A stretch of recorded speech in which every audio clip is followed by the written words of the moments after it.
اللہ تعالیٰ نے محبوب کو شرف عطا فرمایا، مسجد حرام سے مسجد اقصی عزتوں اور شانوں سے نوازا، وہاں پر تمام نبیوں کو جو جا چکے سے ان کو اکٹھا کیا گیا۔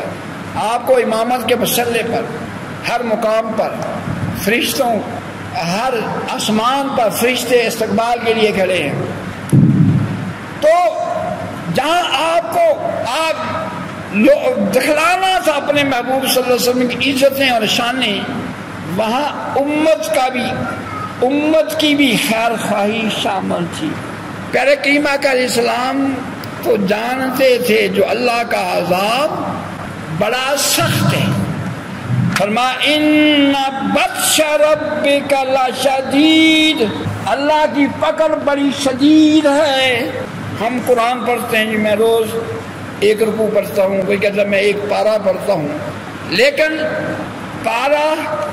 روز پارہ پڑھتا ہے، پارے کا رنگ بھی چڑھنا چاہیے۔ عمر بن خطاب تو رضی اللہ تعالیٰ نے چند آیتیں سنی قرآن کی، زمانہ کفر میں تھے، حالت کفر میں تھے، یہ وہ قرآن، اس کی چند آیتیں سنی، زارو قطار رونے لگے نا، تائب ہو گئے، زندگی بدل گئی، سوچیں بدل گئی، جذبات بدل گئے، جان لیوا تھے جان نثار بن گئے، اس محبوب صلی اللہ علیہ وسلم سے نا آشنا تھے، آشنا ہو گئے۔ چند آیتیں سنی کفر کی حالت میں، ہم ایمان کی حالت میں قرآن پڑھیں، ختم قرآن بھی ہو، ہم نہ بدلیں، ہماری زندگی نہ بدلے، ہماری کایا نہ پلٹے۔ معلوم ہوا کہ ہمیں قرآن کی سمجھ آئی، قرآن کو ہم سمجھ سکیں۔ میں تو قرآن پاک ترجمے کے ساتھ، پورا قرآن پاک ترجمے کے ساتھ پڑھا ہوا ہے، ترجمہ تو آتا ہے، قرآن پاک کا ترجمہ تو آتا ہے، سمجھ نہیں آتی۔ ترجمہ تو آ گیا، سمجھ نہیں آئی۔ جب سمجھ آ جائے کہ قرآن کی وہ شان اور عظمت ہے، پڑھنے والے اور سننے والے کی کایا کو پلٹ کے رکھ دیتا ہے، زندگی کو بدل کے رکھ دیتا ہے، دکھوں کو سکھوں میں بدل دیتا ہے۔ اللہ تعالیٰ نے فرمایا ان الانسان لربہ لکنود، بے شک انسان اپنے رب کا بڑا ہی ناشکرا ہے۔ بھی ہم سب کو پتا ہے نا زبان کس نے دی، پتا کہ نہیں پتا؟ بولو بھی نہیں پتا، جیسے اس کو پتا ہاتھ کھڑا کرے۔ کس نے دی؟ اللہ نے۔ گانے گانے کے لیے، غیبتیں کرنے کے لیے، چگلیاں کرنے کے لیے، واجات گفتگو کرنے کے لیے اللہ نے زبان دی؟ نہیں، اللہ نے اپنا ذکر کرنے کے لیے زبان دی ہے۔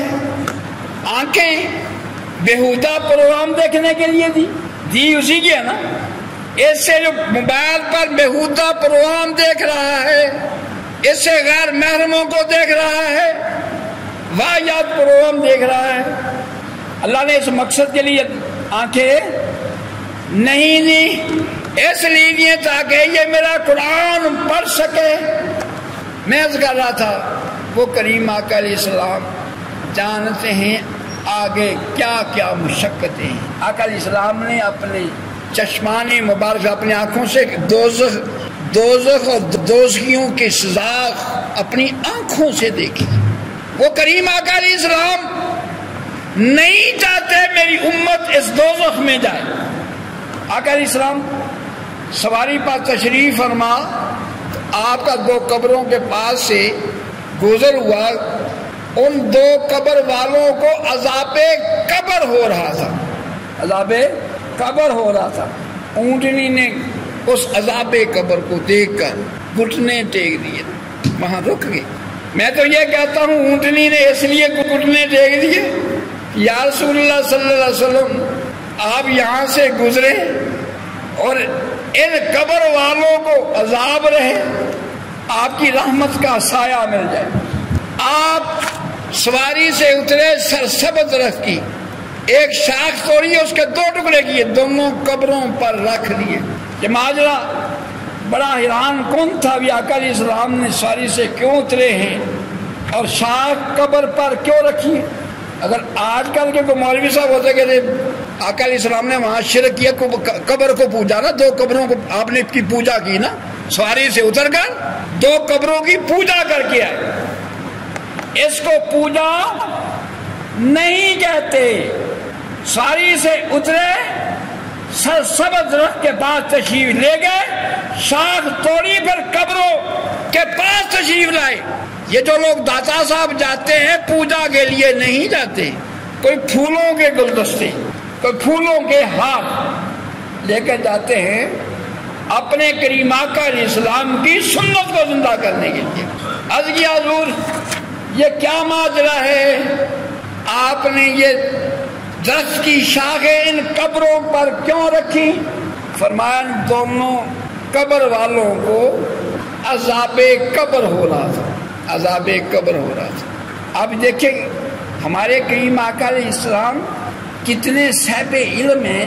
عرض کیا حضور ان کو قبر کا عذاب کس بنا پر ہو رہا تھا؟